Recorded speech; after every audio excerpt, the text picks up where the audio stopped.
আসসালামু আলাইকুম। আরেকটা ব্র্যান্ড নিউ এপিসোডে মোহাম্মদ মুস্তফা আপনাদের সকলকে স্বাগত জানাচ্ছি। বাইরে খুব সুন্দর ঝুম বৃষ্টি পড়ছে, আর এই ঝুম বৃষ্টির দিনে আমি তো রেডি হয়ে সাজুগুজু করে যাচ্ছি অফিসের দিকে। যেতে যেতে পথের ভিউ দেখবো, গল্প হবে, আড্ডা হবে, আর ডেফিনেটলি আজকেও রেসিপি শেয়ার করবো আপনাদের সাথে। তাহলে আসুন দেরি না করে এই বাদল দিনের ব্লগটা ঝটপট করে শুরু করে দিই। আজকে অফিসে যে শাড়িটা পরে যাচ্ছি, এই শাড়িটা আমার আম্মু আমার জন্য অনলাইন থেকে প্রায় 5 কি 5.5 বছর আগে কিনেছিল। এতগুলো শাড়ি আসলে সবকিছু মিলিয়ে ঝুলিয়ে কোনটা রেখে কোনটা পরবো, সে কারণে এতদিন পরে এটা পরা হচ্ছে ফাইনালি। আর এই কানের দুল জোড়া আমাকে গিফট করেছিল আরমানা, আর এই দারুন ব্লাউজটা গিফট করেছে তমা আমাকে। তমার এই ডিজাইনার ব্লাউজটার সাথে কিন্তু খুব সুন্দর মতন করে আমার এই শাড়িটা মিলে গিয়েছে। তো ভাবলাম ঠিক আছে, ব্যাটে বলে না হয় আজকে ম্যাচ করে এটাই পরে যায়। তো সবকিছু মিলে রেডি হয়ে তো চললাম অফিসের দিকে। আজকে ছিল ঝুম বৃষ্টির দিন। এই ঝুম বৃষ্টির দিনে সাধারণত আমাকে সেই ছোটবেলার আমি কিংবা আমার ইঞ্জিনিয়ারিং লাইফে বিশেষ করে আমি কিন্তু বৃষ্টি নামলে কখনোই স্কুলে কিংবা ইউনিভার্সিটিতে যাব না। হ্যাঁ, ইম্পর্টেন্ট ক্লাস কিংবা যদি কোনো ইম্পর্টেন্ট অ্যাসাইনমেন্ট অথবা পরীক্ষা থাকে সেটার ব্যাপার আলাদা। তো সময়ের সাথে সাথে আমি বদলে গিয়েছি, ম্যাচুরিটি চলে এসেছে। তবে সত্যি কথা বলতে কি, যে সময় আমি ফুল টাইম জব করতাম সেই সময় আমার জবের লোকেশন গুলো ছিল মহাখালীতে কিংবা গুলশান 2 গুলশান 1 এরকম এত দূর দূরান্তে। তো সেই সময় এত ট্রাফিক জ্যামও ছিল না। ট্রাফিক জ্যাম থাকলে আমার যে কি অবস্থা হতো ভাবতে এখনো ভয় লাগে। তো যাই হোক, ঝুম বৃষ্টির দিনে সুন্দর মতন রেডি হয়ে সাজুগুজু করে অফিসে তো যাচ্ছি। অফিস শেষ করে বাসায় তো চলে এসেছি, আর বাসায় ফিরে একটু রেস্ট নিয়ে এখন বিকেলে নাস্তা বানাতে বসে গিয়েছি। আজকে মনে হলো এই বৃষ্টির দিনে পাকোড়া খাবো না, একটু ফ্রেঞ্চ টোস্ট খাবো, যেভাবে করে ছোটবেলায় আম্মু আমাকে বানিয়ে দিত। তো 2টো ডিম নিয়ে নিয়েছি এবং সেখানে কিন্তু যোগ করে দিয়েছি একটু তরল দুধ, এছাড়াও কিন্তু একটু চিনি দিচ্ছি, একটু ভ্যানিলা পাউডার দিচ্ছি। সবকিছু মিলে জাস্ট একটু নাড়াচাড়া করে একটা ব্যাটার বানিয়ে নিচ্ছি। ফ্রেঞ্চ টোস্ট কিন্তু কম বেশি আমরা সবাই পছন্দ করি খেতে। আজকের এই টোস্টটা সেই ছোটবেলার স্মৃতিতে বারবার আমি চলে যাচ্ছি বা ফিরে যাচ্ছি।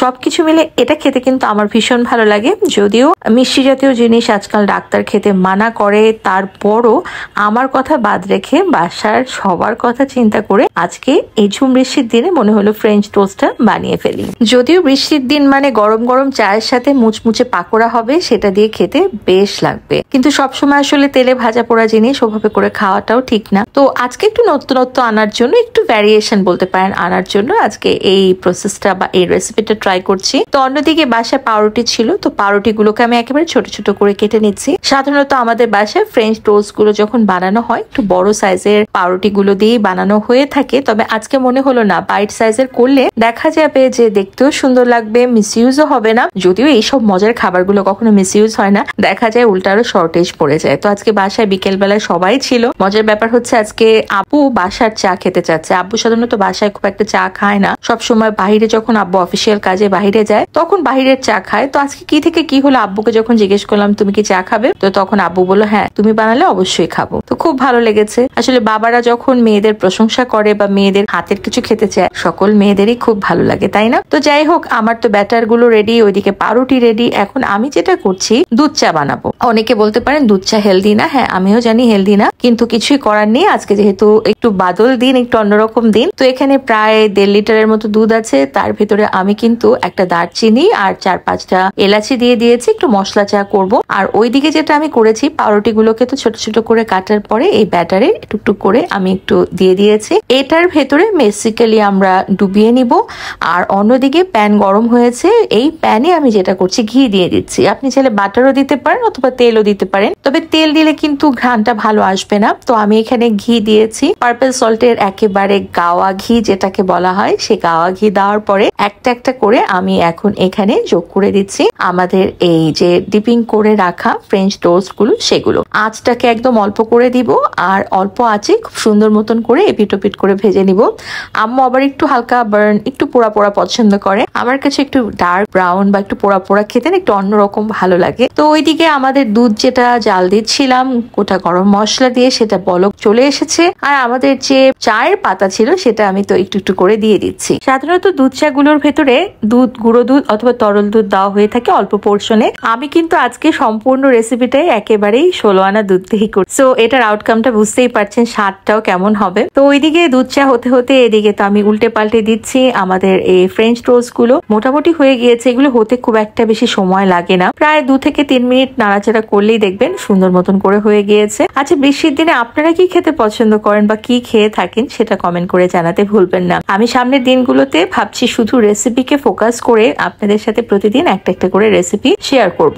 আপাতত ফ্রেঞ্চ টোস্টের কিন্তু প্রথম ব্যাচটা হয়ে গিয়েছে, তো আমি একটা একটা করে উঠিয়ে নিচ্ছি, আর অন্যদিকে সেকেন্ড ব্যাচটাকে আমি আবার দিয়ে দিব। আমি যখন ফ্রেঞ্চ টোস্টটা বানাতেছিলাম, পাশে মাসুম ছিল দাঁড়িয়ে, তখন ওকে বলছিলাম এই ফ্রেঞ্চ টোস্টের সাথে ভ্যানিলা আইসক্রিম দিয়ে খেতে কিন্তু ভীষণ লাগবে। তখন ও হেসে বলছিল আমার সুগার নিশ্চয়ই বেড়ে গিয়েছে, কেননা এত রুচিওয়ালা খাবারের গুলোর কথা মেনশন করছি, সেটা শুনে ওরই এলোমেলো লাগছে। যাই হোক, ওইদিকে তো চা গুলো হয়ে গিয়েছে সুন্দরভাবে, আর এইদিকে তো আমাদের ফ্রেঞ্চ টোস্টটাও হয়ে গিয়েছে।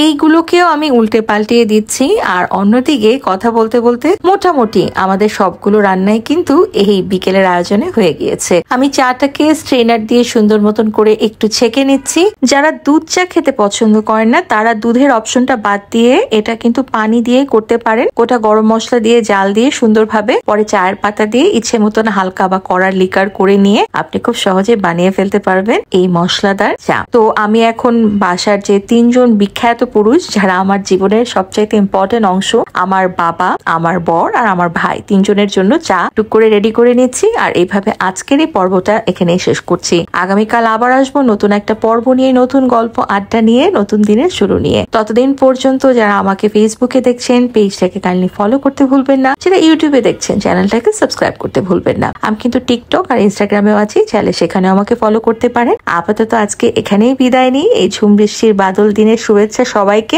আবারও দেখা হবে। সবাই ভালো থাকবেন। আসসালামু আলাইকুম।